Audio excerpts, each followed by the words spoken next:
Sa likod ng bawat uniforme ay pagsasakripisyo at pananampalataya. Our police officers face long days and risks, yet they continue to protect, serve, and bring hope to our communities. Sa bawat maliit at di nakikitang gawa, patuloy nilang pinapatibay ang ating bayan. Jesus reminds us in Matthew chapter 5 verse 13 to 16, "You are the salt of the earth, you are the light of the world."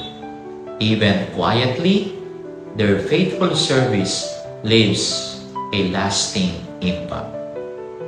Let us take a moment to pray. Lord, guide our police officers. Grant them wisdom, strength, and hearts that remain faithful, and may their service shine as a light of hope and peace. Amen. And lastly, let us continue to support them through our prayers, encouragement, and respect. May their quiet dedications inspire us all.